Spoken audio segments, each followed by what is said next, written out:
Hey everybody, before we get started, I've got two quick announcements. The first is I want to thank four new podcast supporters, Sam Jensen, Stephen Brindle, Elizabeth Rutherford, and Francis Ashforth.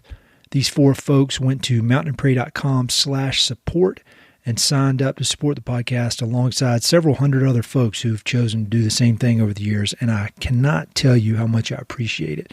It really, really helps me keep this thing moving forward, make more episodes, really just make it a better product, hopefully. So I really appreciate the support. And speaking of support, my second thing is that I want to thank once again my good friends at Ranchlands for their generous support of this episode. If you've been listening to this podcast for a while or reading any of my various writing or book recommendations or really anything I write, then I bet you're already familiar with Ranchlands.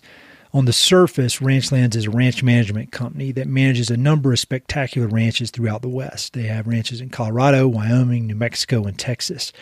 But managing large landscape ranches is really just the tip of the iceberg of what Ranchlands does. Through their work in conservation, education, adventure, land stewardship, and more, there's a ton of overlap between what Ranchlands is doing and many of the ideas that we explore here on Mountain and Prairie. At its core, Ranchlands is a collection of very, very thoughtful individuals who care deeply about the West and who are working hard to leave the Western landscapes better than they found them. I know everybody over there at Ranchlands, and I consider them to be friends and partners. I write for their excellent blog, which is called the Ranchlands Review, and if you haven't checked that out, you should. And I'm hosting my 5-day strenuous life retreat at the Zapata Ranch this September.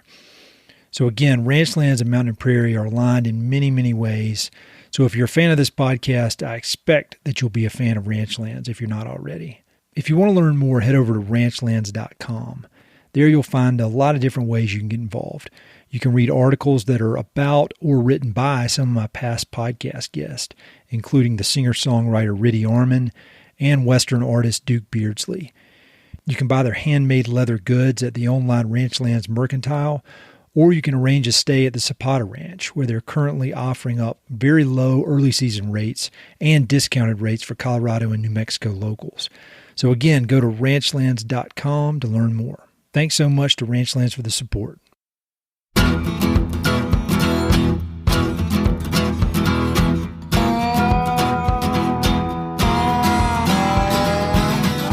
Hey, this is Ed Robertson, and this is the Mountain and Prairie podcast, where I introduce you to some of the innovative individuals who are shaping the future of the American West.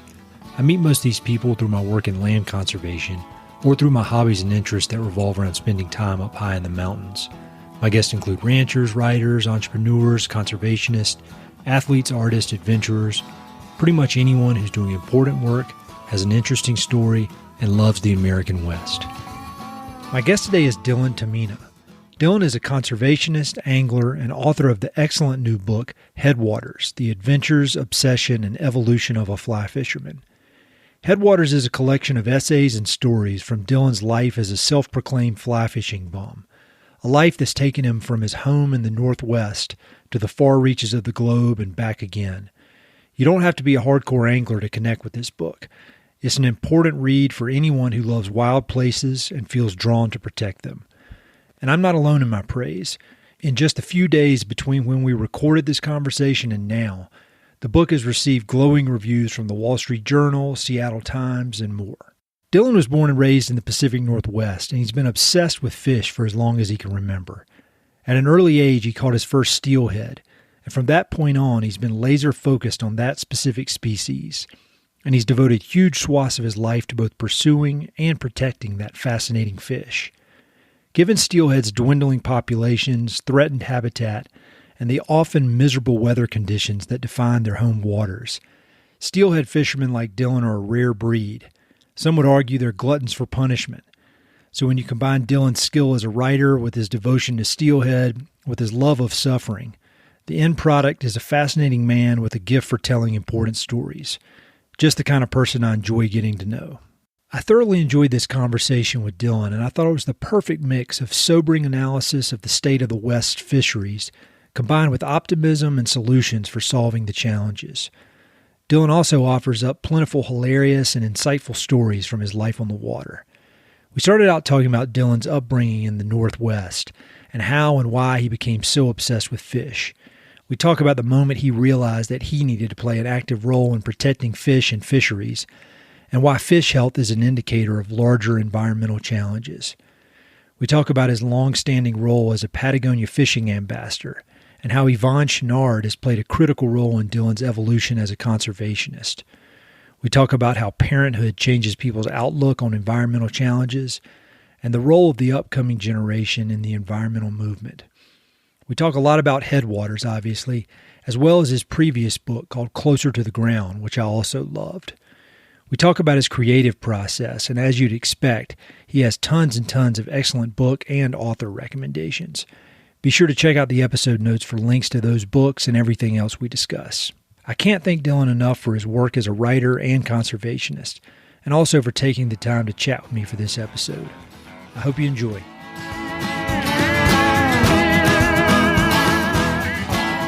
When I start out all these conversations, I'm always so excited to talk to everybody that I have on here, but I never quite know where to start. But when I was reading your awesome new book, Headwaters, there was a line pretty early on in the book where I'm gonna quote it. It says, "Fishing was never a sport, a pastime, or hobby for me. It was and continues to be who I am."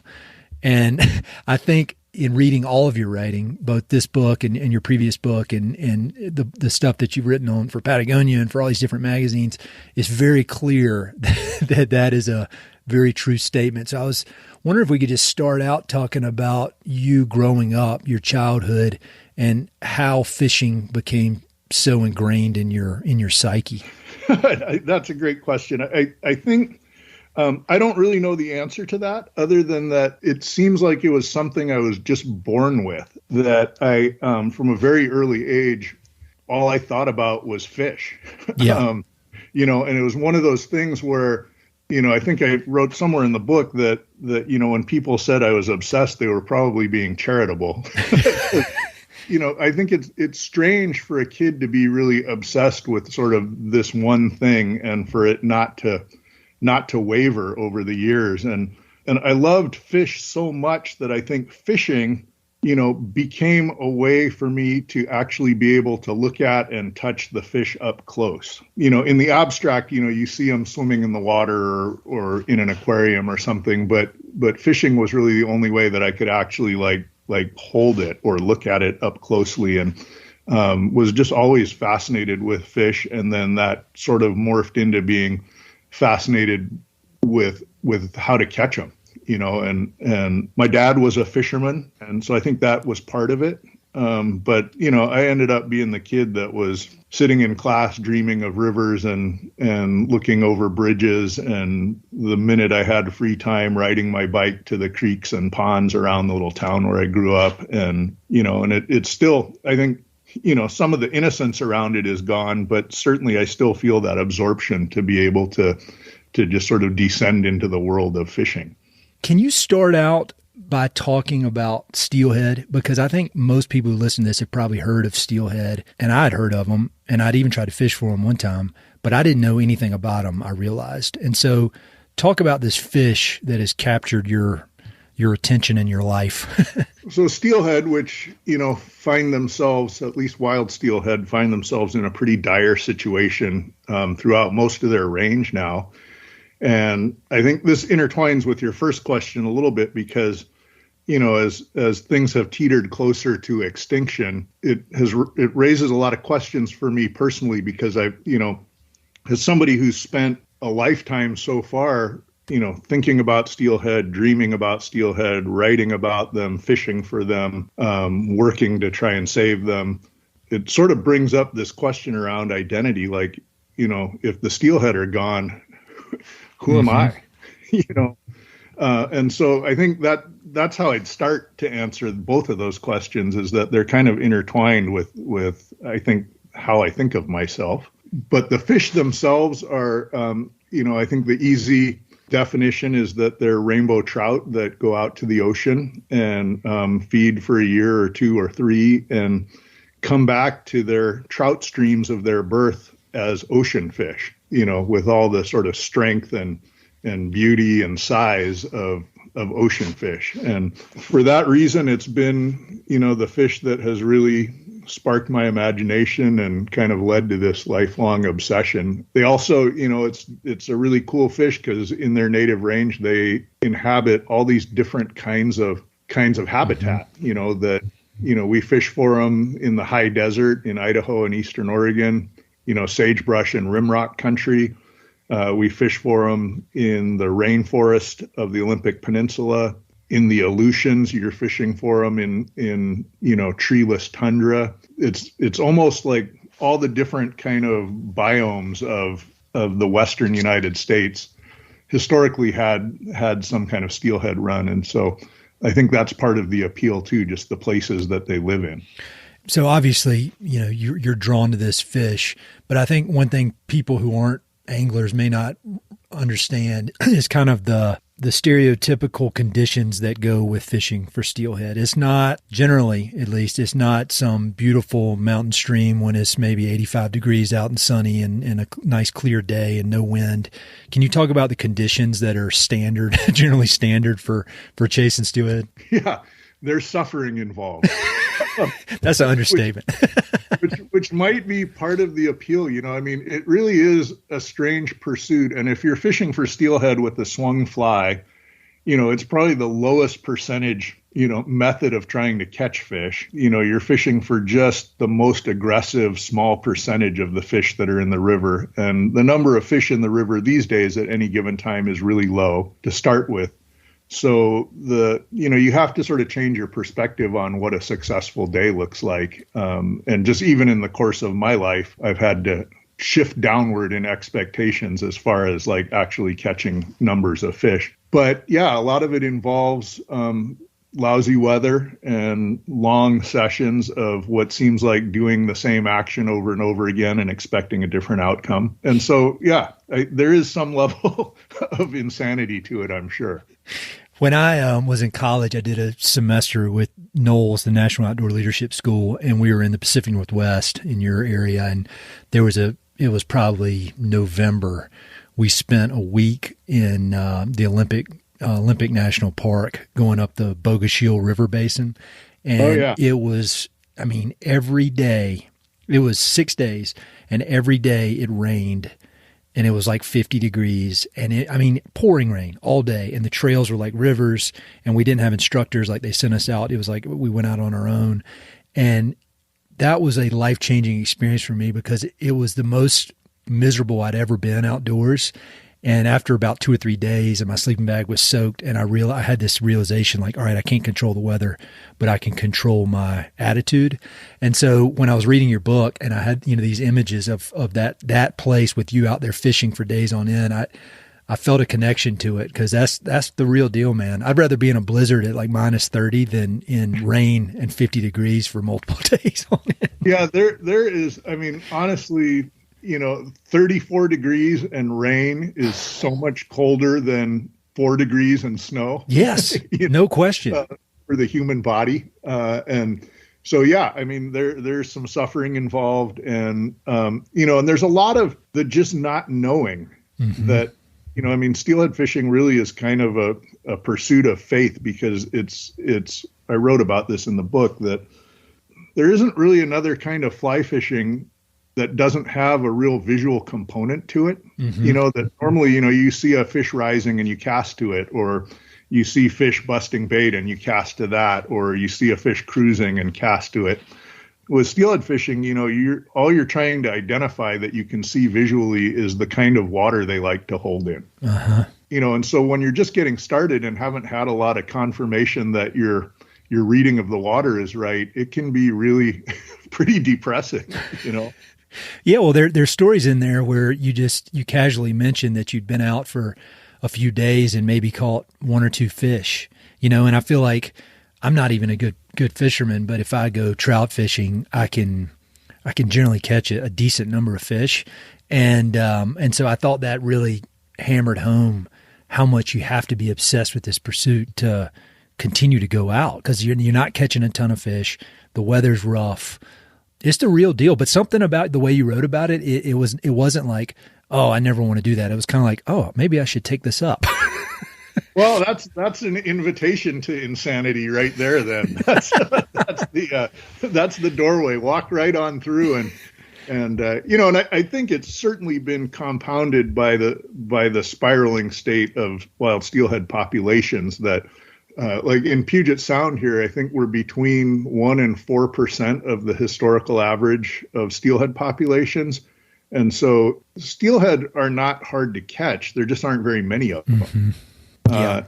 And so if we had sort of the fishing techniques and knowledge and equipment now, if we had the current level of all that technology and applied it 50 years ago, I think you would catch so many steelhead, you'd get tired of it. And that brings me to the next question I wanted to talk to you about is, you're obviously a super talented writer, and you also spend a ton of your time doing conservation for these fish and really trying to spread the word and raise money and trying to help these the population of steelhead recover. And what I liked about your book, one of the many things I liked, is you're very clear about the issues and the declining populations, but there's also, you're clear about that there are signs for hope and there are ways to think about this positively and there are solutions.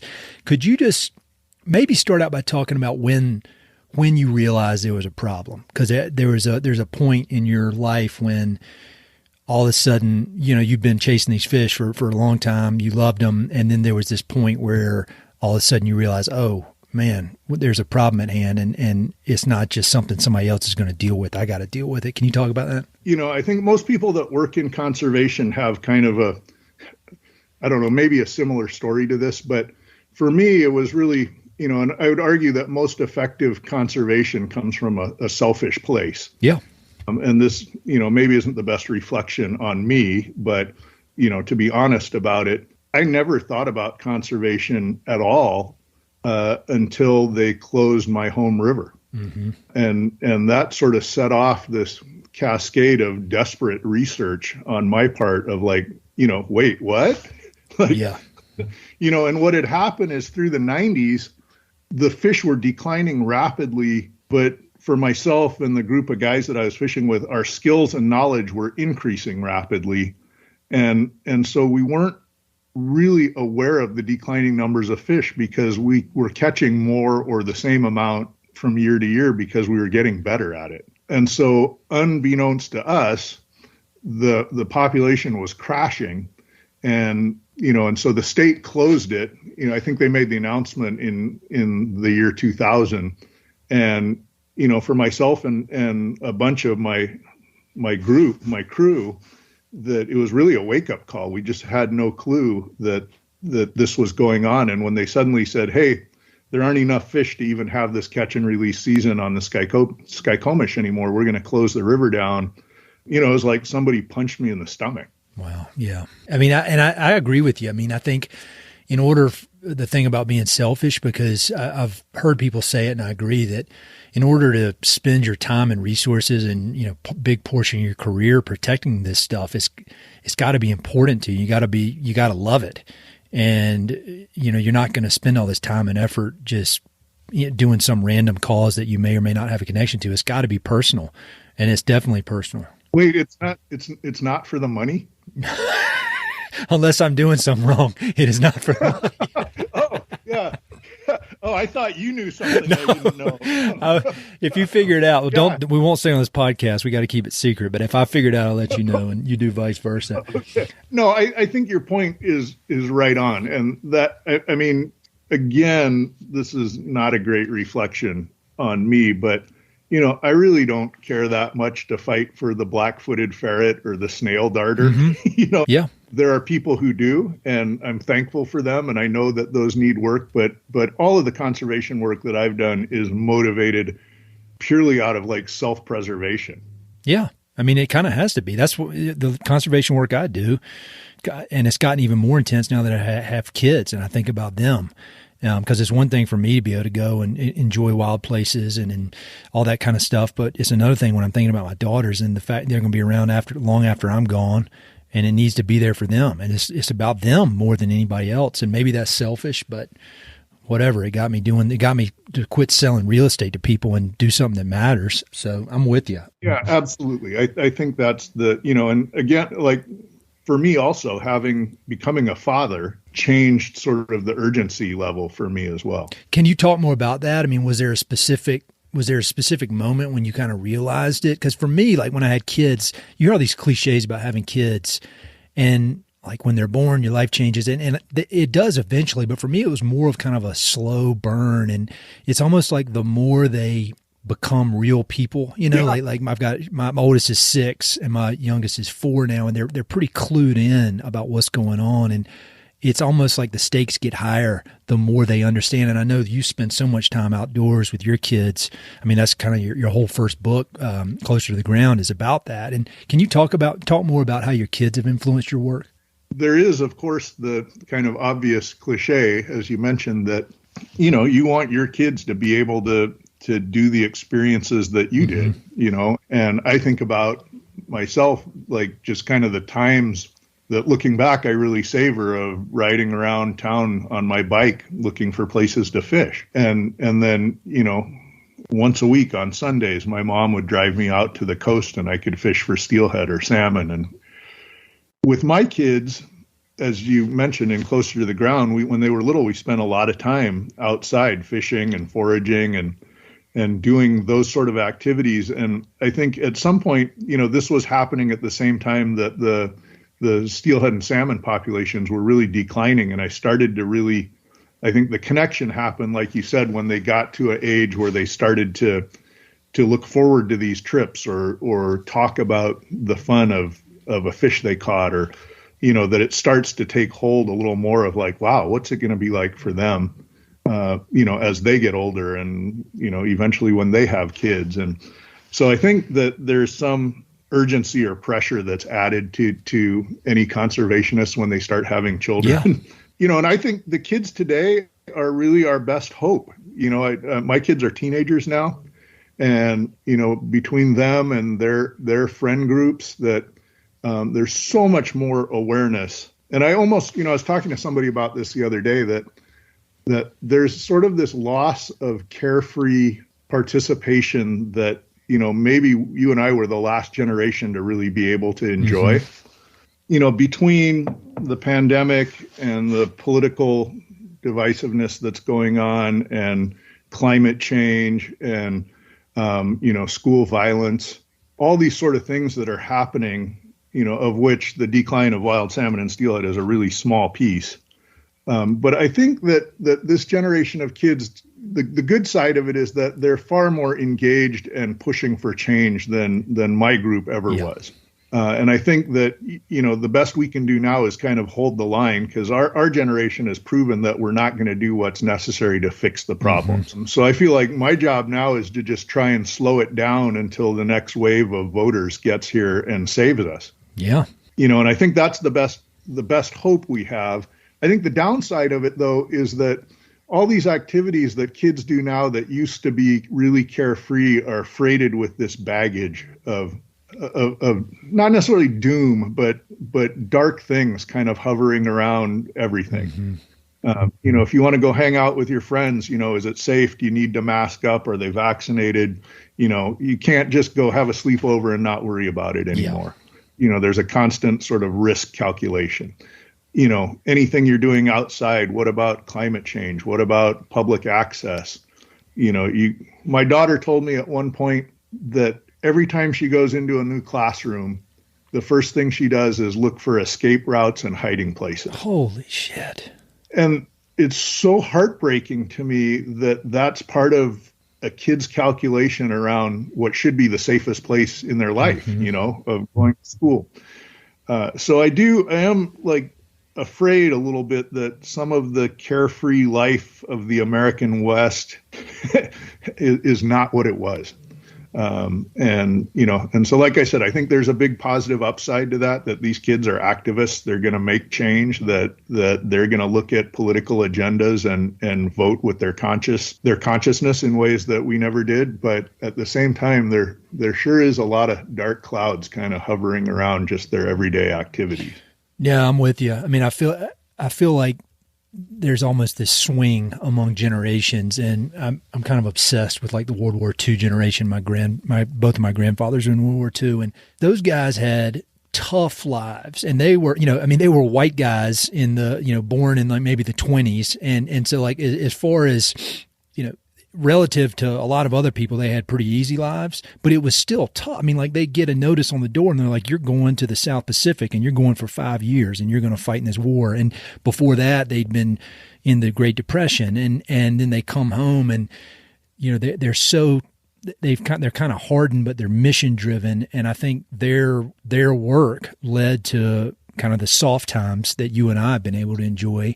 And then these soft times are leading to more challenges that our kids are going to be the ones that are going to have to be focused in to really, really try to solve these problems. And so I don't know, I think it's tough, but I think it gives them, I'm glad to hear that your kids have this, and their friends have this almost like a mission driven. They want to solve the problem because we need it. Well, I think they're angry. Yeah. Well, you have to be. I mean, you'd be kind of crazy not to be, I think. I think there's a real feeling among the aware teenagers that their parents' generation dropped the ball and saddled them with these problems.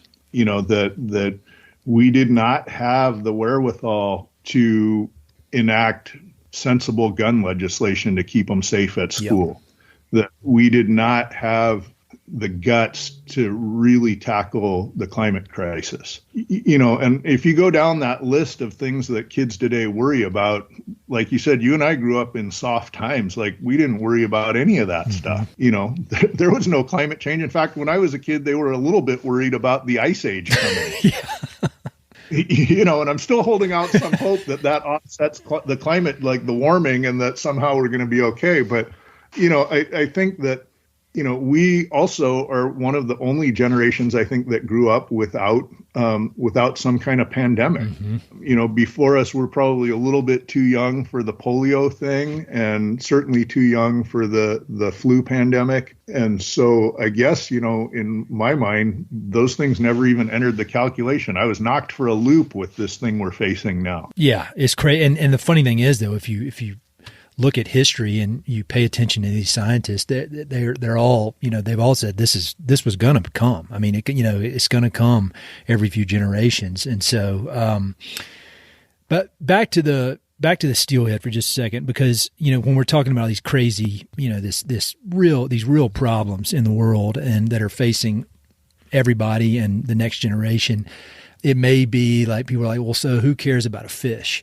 But I feel like, the thing I like about your book is you make the case, and you make it very easy to understand why we should care about the fish, because it may not necessarily be the specific species, but I think you call it an indicator species, and that, if the way that the steelhead go, that's an indication of larger issues in the environment.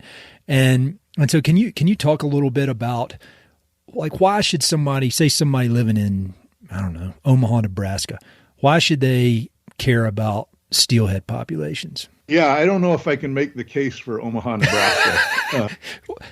Why should my next door neighbor in Colorado Springs, who doesn't understand anything about water and just thinks we're living in like eastern North Carolina, why should they care about it?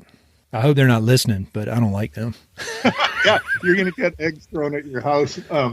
I think that, one of the main issues around salmon, steelhead, and even trout is that for 100 years, we've believed that we can engineer our way out of any problem. Mm-hmm. I think it's sort of this manifest destiny, sort of Western, gung-ho, like, we can dam the rivers and get water for our fields. We could, it's sort of this sort of, I think it's an attitude that has been part of the Western North America expansion since day one, that we can use human technology to fix any problem created by humans. Mm-hmm. And a lot of problems that aren't really problems that weren't created by humans. But, and so this sort of command and control idea has permeated fish management. And so we believe that if we destroy the watersheds from logging or building dams or building malls or, roads and all the sort of things that damage cold water fisheries, for 150 years, we just believed, well, we'll plant hatchery fish and then there will be more fish than there were before. And, what we've learned, I think, steelhead or salmon and trout are kind of a microcosm of that attitude in general, of that, we can fix this problem with technology. And it's turning out that the technology of fish hatcheries actually results in far less fish, through genetic interbreeding and weakening of the gene pool. And, that we're actually, whatever the opposite of evolution, we're devolving these fish. Yeah. And while that may affect specifically the salmon fishermen, the steelhead fishermen, the trout fishermen, I think it's a worthwhile story to look at when you think about how we're trying to control natural forces through what we consider management in general. And, I'm not sure what the specifics would be of things you're facing in Omaha, Nebraska, but my guess is that same kind of belief in that we'll engineer ourselves out of this problem is pretty prevalent kind of throughout, the Western world. There's another book that I read a few years ago that I loved. It's called Cod, and it's by the guy who wrote that book called Salt. And it's, I would have never thought I would care one bit about cod, but you start reading this book and you understand that this one fish kind of was one of the biggest forces in kind of the economic development of Eastern Europe, and then the overfishing and all these issues with ocean health. And so that's what I feel like with your book. The steelhead is the same thing, with these Western issues around resource management, wildlife management, all that kind of stuff. Like if you can really understand the steelhead, you can kind of zoom out and apply these lessons to other parts of the West. And so I learned a lot, man, from reading this thing. I think it's human beings have this psychology, especially in the Western half of North America, of get her done, right? We'll fix it. And whether it's feeding elk in the wintertime in the Rockies, which turns out maybe doesn't equal better populations of elk. And, I think one of the really interesting case studies of this is that, 100 years ago, there were two large sort of commercially interesting populations of migratory animals in North America. And, one was salmon and one was waterfowl. Mm-hmm. And there was a divergence in how the government decided to manage them. And it was mostly because hatcheries, they tried it with waterfowl and it didn't work. The fish or the waterfowl ducks and geese that were raised in the hatcheries couldn't function well enough to do what wild ducks and geese did. So they gave up and they instead created a management paradigm around preserving habitat. Mm-hmm. With salmon, they decided to go all in on hatcheries because early on in the process, hatcheries look pretty good. You put out more fish come back. And so you fast forward 120, 150 years later, and we have, right here in Washington State where I live, the limit for ducks is 7 and the season is open for 150 days. And it's really good. The populations have grown, whereas salmon are at, 3% of their historical average. Our Chinook salmon season in Puget Sound here is 10 days long. You're allowed 1 fish per day, if you can even find them. And the average size of Chinook salmon in Puget Sound has gone from 25 pounds per fish to about 9 pounds per fish. Wow. And so you can see sort of one of those management concepts worked really well. And the one that was the highest tech version really collapsed on itself. And we've spent, billions of dollars trying to prop it up, and it's an abject failure. I try to be very engaged in a lot of these different issues, and obviously I read a lot, and my job is conservation. I mean, I focus more on agricultural land conservation, but I feel like I'm pretty plugged in. And then I read something about the fish hatchery parts of your book, and I just didn't know anything about that. I don't know why. I mean, obviously, I'm curious and I want to learn, but it's always amazing to me when I come across a book like yours, how clueless I am about a lot of this stuff. But your book makes it fun to learn about. And I mean, it's fun until you, until you realize how bad this situation is, but you put it out in a way that it's in my brain and I'm aware of this issue. And, so again, I'm not trying to blow smoke, but like, I really appreciate you putting this stuff out in the world. Cause I mean, I just didn't know anything about that. That's probably the best compliment I've heard.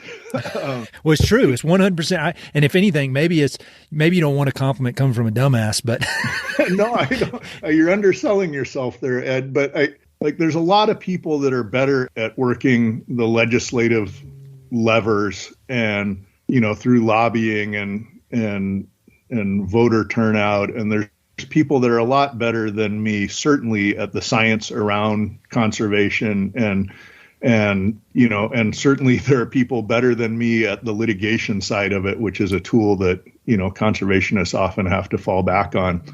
So I felt like the best I can do is to try and sort through all these mountains of kind of evidence and make it more digestible for my fellow outdoors people. Well, you do it. I mean, you did it in your first book and you do it in this book. And so that brings me to another question. How did you get hooked in with Patagonia? Because I feel like they, as a company, it's funny, as an outdoor apparel company, they're some of the best in the business when it comes to presenting stories in a way that normal people can understand them and can understand how serious these issues are, whether it's through the writing or through filmmaking. So, I mean, it's no surprise. It's kind of like a perfect match that you've been working with them for so many years. But how did that come to be? How did you initially get hooked up with Patagonia? Well, I would argue it was less a perfect match than a lot of who I am now and what I've learned along the way came from working with Patagonia and specifically time spent with Yvon and Melinda Chouinard has really kind of informed how I approach conservation now. And so it wasn't like I was this fully formed conservation advocate and then we just kind of met up. A lot of it was happening because of what I learned from Patagonia. And it started, I mean, it's a really strange story. My friend Tom McGuane, who I consider, the very top of the outdoor nonfiction writers of all time, actually is also really good friends with Yvon Chouinard. And he had, at some point, he recommended to Yvon that Yvon and I get together and do some storytelling and some work together. And so it's, Tom McGuane is one of the great, aside from being, one of the great nonfiction writers of all time, is one of the great connectors of people. Ah, interesting. And so, he knows everyone and loves to make introductions. And so I met Yvon through McGuane. And it was one of those strange things where, Yvon called me and said, "Hey, Tom says that, we should get together and talk. Why don't you come down here and spend a few days and we'll just see what we can do?" And I said, "Well, is this a business trip? Like, are you paying for me to come down there, or am I pitching you and I'm paying to go down there? Or, what is this?" And he's like, "I don't know, just come down. We'll figure it out. Maybe split the cost."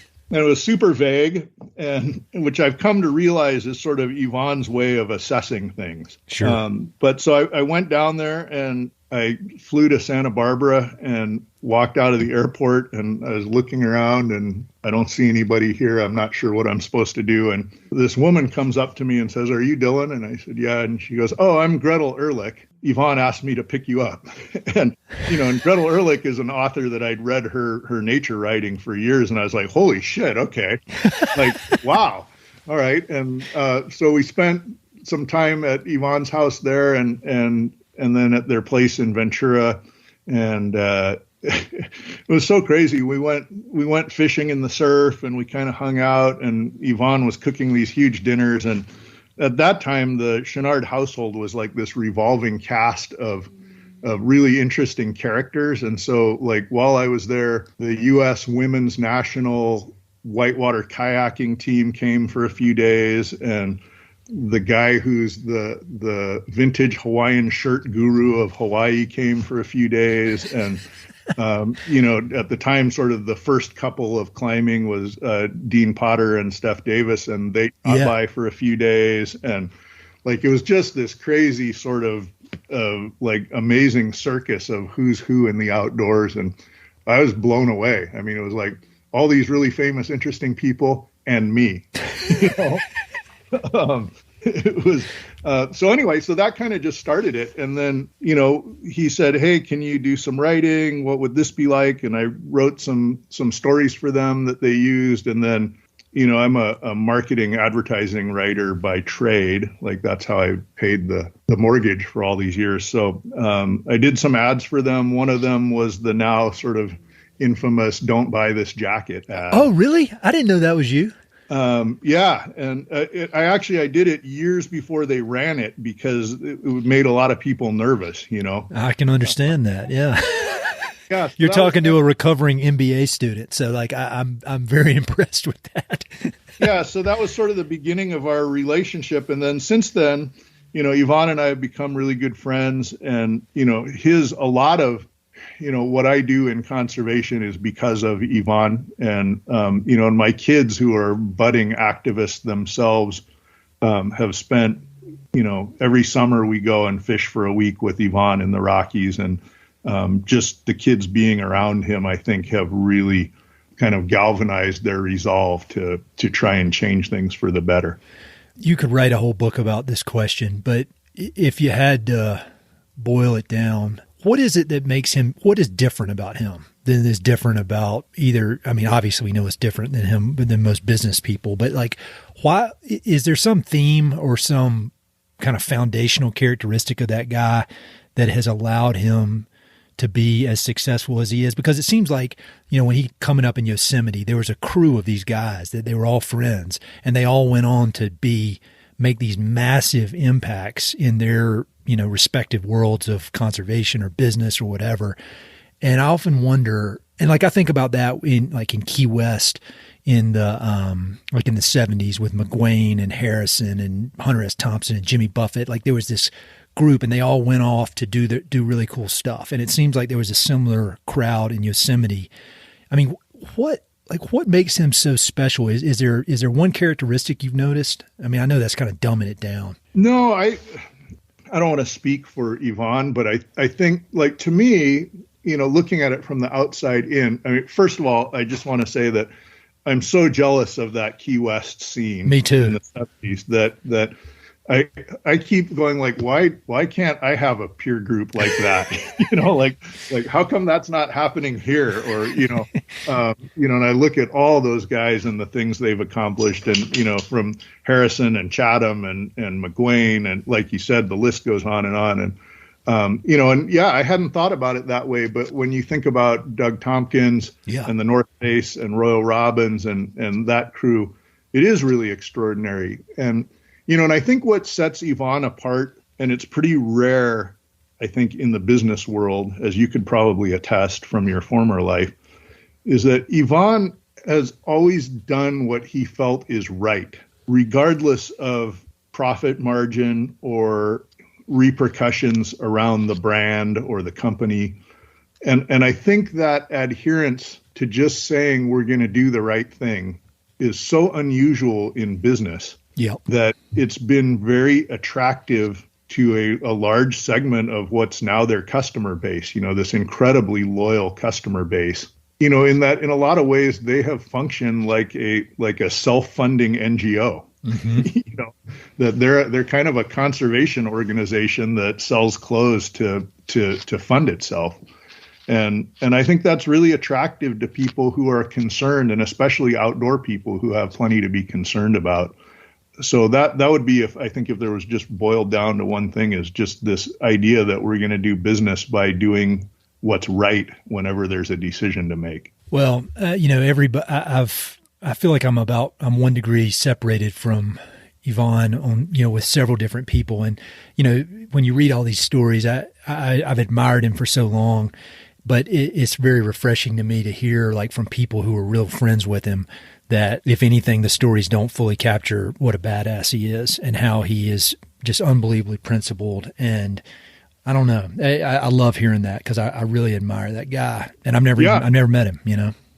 I do too. And I think, like, I don't know that, you know, outside of my parents, that there's another human being that's had such a big impact on my life. I mean, really, like when I think about who I am and how I relate to my kids with around things in the world and how my kids see the world, like my relationship with Yvon has been really a life-changing relationship.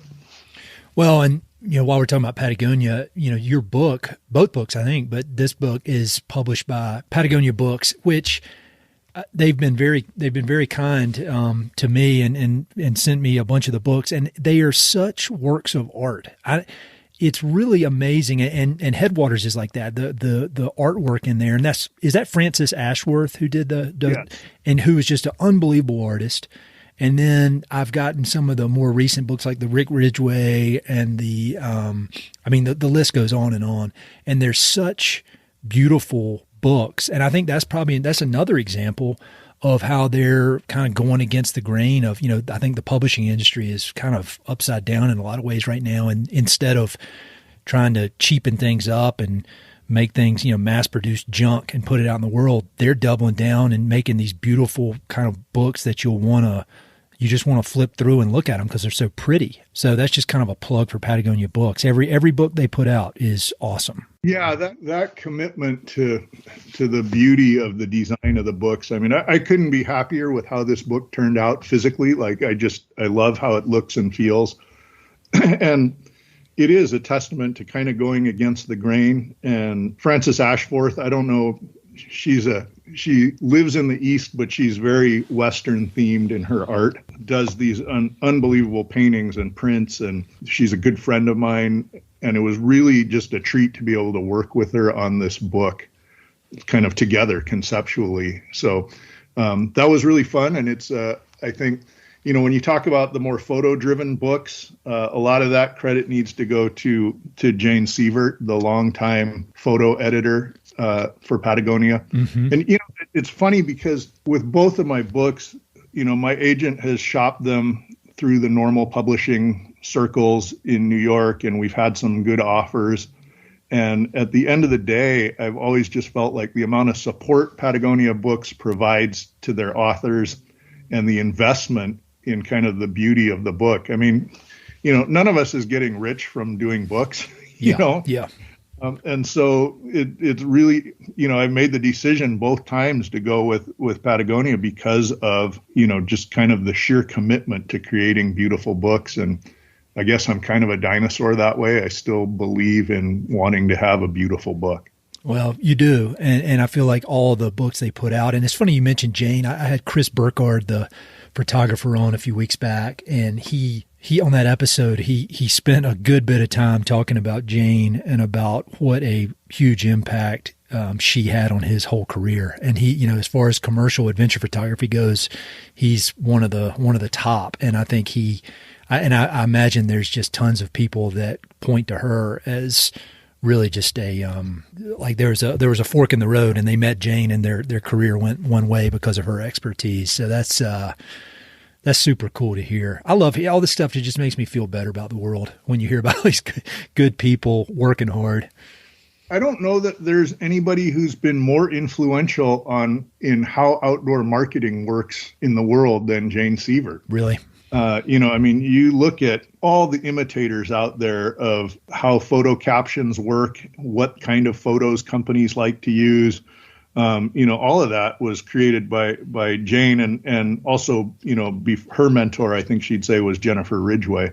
Mm-hmm. But yeah, that's been so influential in the world of outdoor marketing that, whenever I talk to Jane, I feel kind of like I'm talking to this icon. Yeah, well, I think you are. Her name comes up time, and I've never met her. I don't know her, but I know who she is because of how many people she's played such a huge impact in people's careers, as well as, like you said, just the overall trajectory of the outdoor industry. Is super cool. So we're talking about in this book, there's all this great conservation, facts and figures that are presented in a way that's fun to read and you learn, but there's some really hilarious stories in this book as well. And the one that really stuck out to me was the chapter called Worst Guide in the World. And I don't want you to read. The cool thing about this book is the chapters a good portion of them are relatively short, so you can pick it up and read it, put it down, and come back to it. But could you just read the first two paragraphs of that chapter, because I thought it was hilarious and very, very, very true. You realize, of course, that one story basically ruined all career opportunities for me. Right? That's what's going to be my question. What happened after it was published? All right, read it first, and then we'll talk about it. Okay. The worst guide in the world. Okay, I'm just going to come right out and say it. I sucked at guiding. Oh, my clients caught plenty of fish, but if I were a doctor, you might say I had a lousy bedside manner, or what an old coach of mine often referred to as a piss-poor attitude. The fact is, I could never stop thinking about whether or not various clients deserved to catch fish just because they could afford to travel and stay at an expensive lodge. That, and I was frequently impatient and sarcastic and irritable. But enough about my good days. I guess I thought guiding was about fish, and it turns out it's about people, no matter how dumb they might be. I tried to be a nice guy. I would tell myself, these people are on the trip of a lifetime, that they were too busy to learn how to actually fish, that blah, blah, blah. It's not like I'm a completely unsympathetic person. For example, when a client described his long-anticipated fishing trip with a famous Florida tarpon guide and how he found himself unceremoniously deposited back at the dock at 10 o'clock in the morning for blowing 2 shots at big fish, I was filled with sympathy for the guide. What does it mean to be a fishing guide?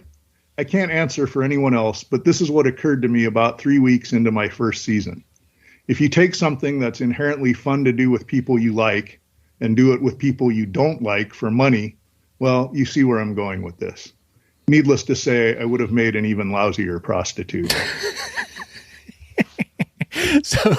So what happened when that was published? Because I love it, and I encourage people need to buy the book and read all these stories, but read that one because it's hilarious and it's true. What was the aftermath of that? Well, I haven't worked as a fishing guide since. I want you to be my guide. I wrote this after my guiding career had ended. My guiding career was very short-lived. I think I guided for 5 or 6 years and kind of realized I was not cut out for it as described in this story.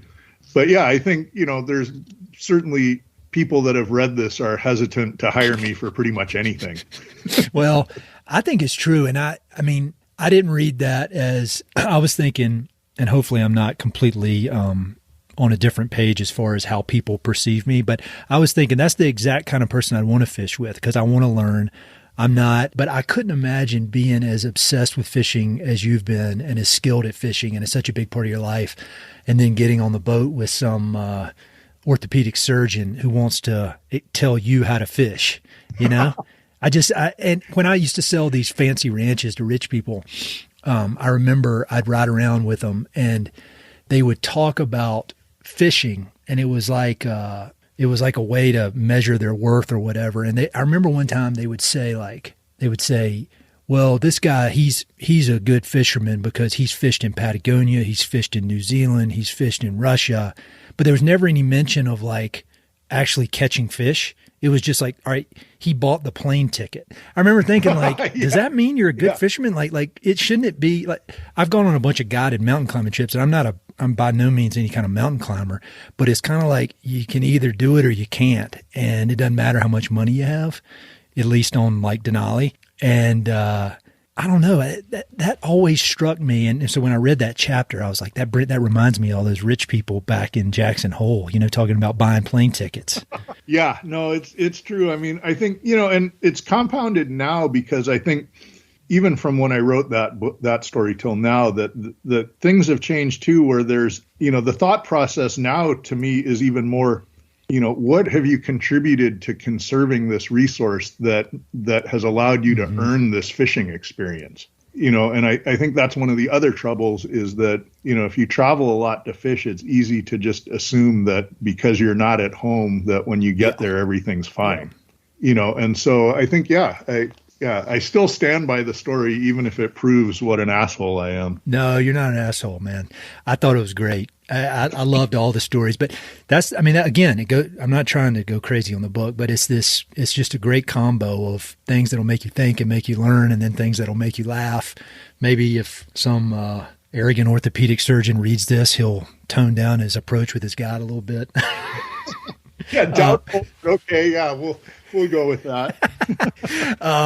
So one other thing I wanted to ask you about your writing process, because it seems like you're able to write a wide variety of different topics, and you write a lot.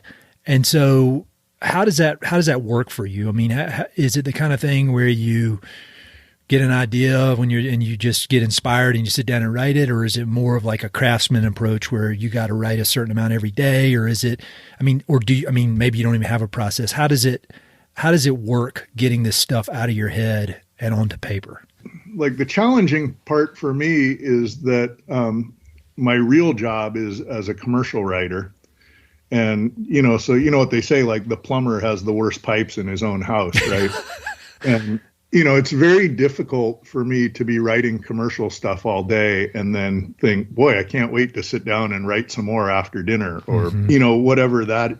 It's the plumber issue. It's hard to work on your own stuff. On the other hand, being able to write and publish stories that are just purely of my own volition is really a luxury that creates kind of a creative outlet in a way that I can separate out. So if in my commercial writing I need to do things that I'm not that interested in, or that I'm not really that excited about, I can always sort of fall back and go, but I have this other part of me that I can work on.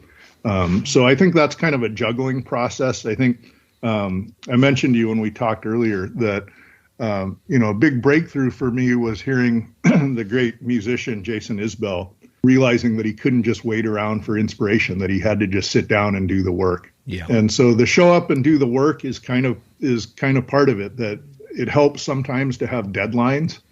That can be a functional sort of motivational thing. But mostly I think for me, because it's just a hobby, the fishing writing or the conservation writing or the, whatever, I'm working on a novel now, which is super fun, is really just a creative outlet. It's like, it's like a graphic designer that is able to paint a little on the side. Mm-hmm. And the graphic designers that I work with, I'm always encouraging them, like, hey, find another outlet, like express yourself in a different venue so that you don't have to feel so frustrated from the constraints of the commercial work. And so to me, I feel really fortunate. I think like having that, being able to write these kind of stories is something that, I don't know, I feel really lucky to be able to do it. As far as the actual process, it really is kind of a grinded out thing. I have to just force myself to sit down and start writing. And, sometimes it's bad, sometimes it's decent. And, with skillful editing or time, I can put them away for a while and then bring them back out and see how bad my first draft was. Those are all sort of, I think, part of the process for me. I like to be done with things way ahead of the deadline and then have time to kind of ignore it for a while and then look at it fresh. That seems to help. And then, strangely, reading out loud really is part of my process, even if I'm reading to the dog. I've heard of authors doing that before. There was somebody I recently heard, and he said he reads literally every word, and his wife listens to it. And that's not that I'm a skilled writer, but I should try that. That could explain why I'm single now. As writers, who do you admire? You mentioned McGuane, obviously, Harrison, those guys, but are there any that have played a important role in your evolution as a writer? Well, I think part of the work for me is I read a lot, and I'm constantly sort of, I think, blown away by the skill level of so many of these writers. So I don't think there's a better, just pure sentence constructor than Tom McGuane. Yeah. I have sentences that, I have written just verbatim. It's fun for me to just open a book of his and read a couple passages and then type out one of his sentences because they're so beautiful, and it can be frustrating because I think, wait a second, this guy has the same toolbox as me, the same 26 letters in the alphabet. How come it's so beautiful and I'm just struggling to even get a thought on the page, So to me, McGuane is the consummate craftsman, shimmering, beautiful sentences. I think Harrison, I've listened to a lot of these guys come up all the time on your podcast. And I think, there's a lot of us that worship the work they've done. Harrison is this incredible deep thinker. Yeah. And so much of what he writes, even in fiction, is his thinking and voices, which is really beautiful in its own way. And then I think underrated as a writer is Russell Chatham. If you can find his book, Dark Waters, the first story in that book, it's called The Great Duck Misunderstanding, is my all-time single favorite piece of outdoor writing ever. Oh, wow. Cool. He's mostly known as this wonderful painter. Yeah. But his writing is mind-blowing, really, really good, funny, earthy, irreverent, and beautiful at the same time. So those are kind of, I don't want to belabor those because I've heard so many people say so many good things about those guys as writers, but I guess I'll offer a couple other ones here. Yeah, please do. Reading recently.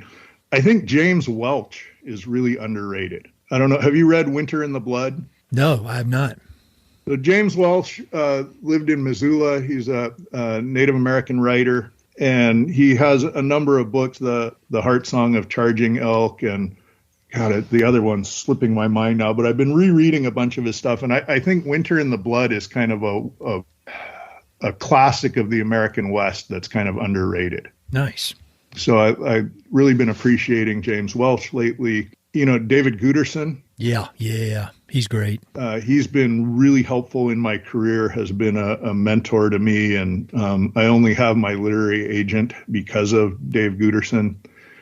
So I owe him a lot, but it started with me really, really enjoying his writing. Not just Snow Falling on Cedars, but East of the Mountains and a lot of his other books I really like. His collection of short stories is really good.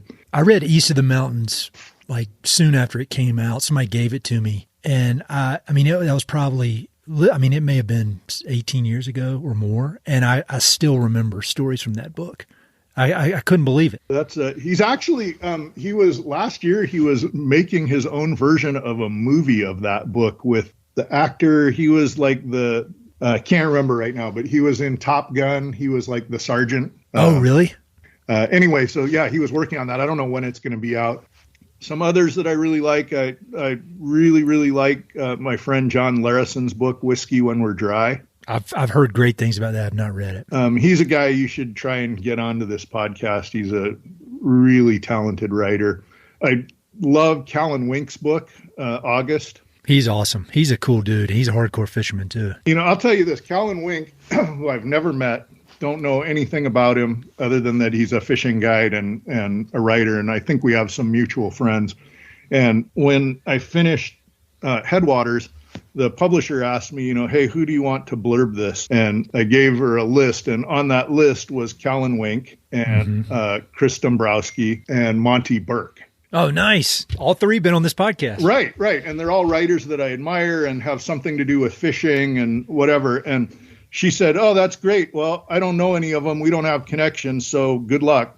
And I honestly like this. I probably shouldn't say this out loud because I don't want them to get deluged with people contacting them. But out of the blue, total random cold call, I found them on Instagram and sent all three of those guys DMs through Instagram.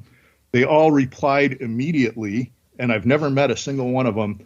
All of them read the manuscript and wrote really kind words on deadline in a quick turnaround, just to be good guys. They're legit good guys, all three of them. And you're a fellow writer. I'm a guy sitting in his basement with a laptop and a microphone, and they've been unbelievably kind to me, like beyond just coming on the podcast. Like there's no need for those guys to be nice to me, and they are. And it's just, again, it goes back to what I was saying earlier. It just restores my faith in humanity, getting to hang around people like them and you.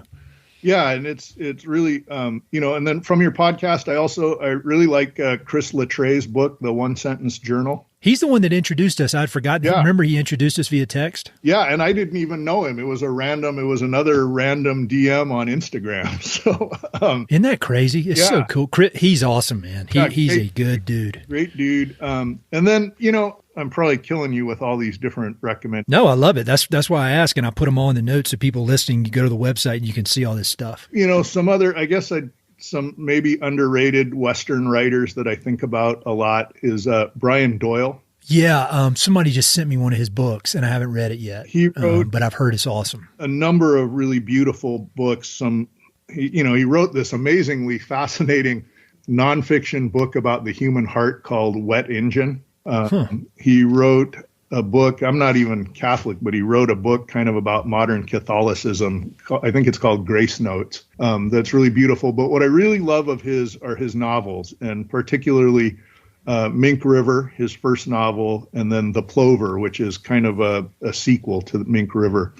And they're just gorgeous Western books. And it's kind of the West that's different from your West, or the archetypical West.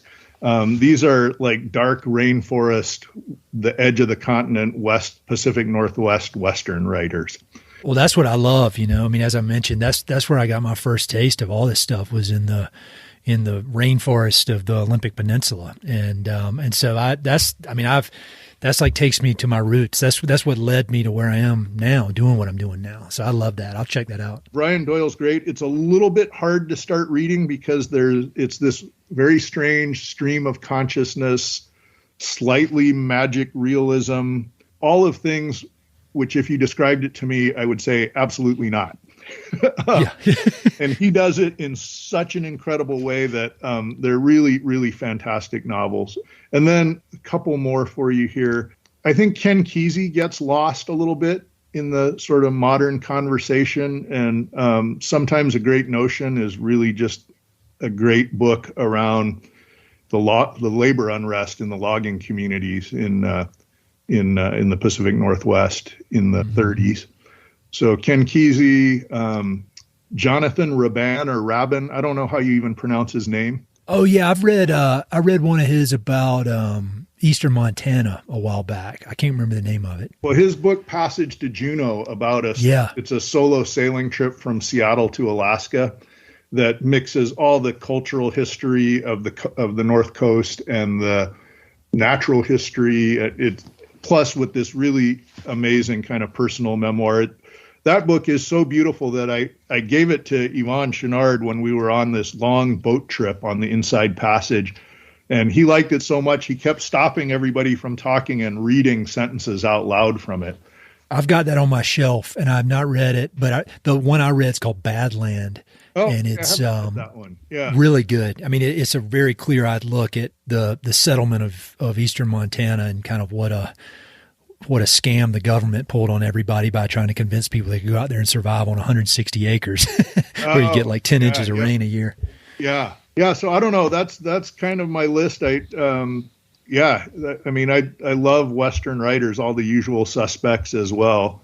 Those are some of my favorites, I think. One other one I'll throw at you too is Karl Marlantes. I don't know him. He wrote what I would consider now is like the definitive Vietnam War book called Matterhorn. And then his follow-up novel takes place, it's called Deep River, and it takes place on the Washington coast, right at the mouth of the Columbia River. And it's a story of the Finnish settlers that came out to be part of the logging industry.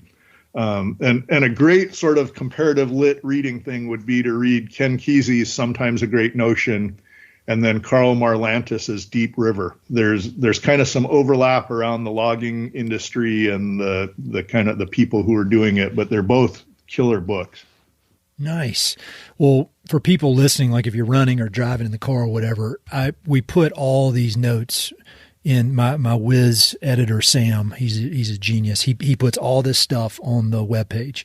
And so go to the webpage, and there'll be a link in the notes, and you can see all these things and you can click through. And so you don't have to try to remember to write it down. It's all there. Well, man, I really, really enjoyed this. I really, really love both your books. Headwaters is really awesome. I was really honored to get a chance to read it before it comes out. I think I'm going to be releasing this on the day it comes out. So I encourage people to check out everything you've written. And it's great to know you. I appreciate your writing. I appreciate your conservation work.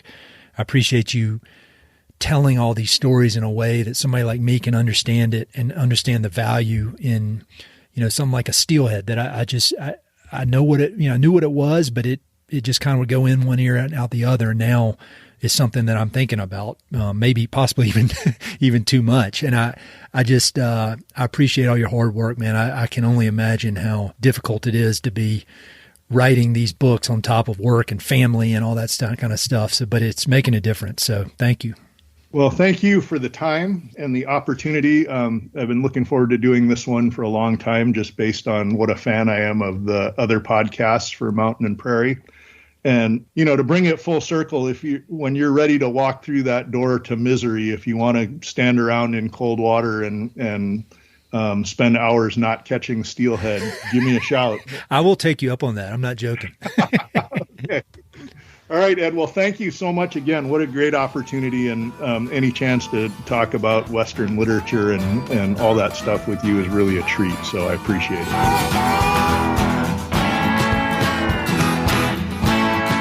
Hey, it's Ed again. Thanks so much for listening to the podcast. I know your time is valuable, so it means the world that you spend it listening. If you want to support the podcast and help it to continue to spread and grow, there are a few ways you can help. Number one, pass it along to a friend or share it on social media.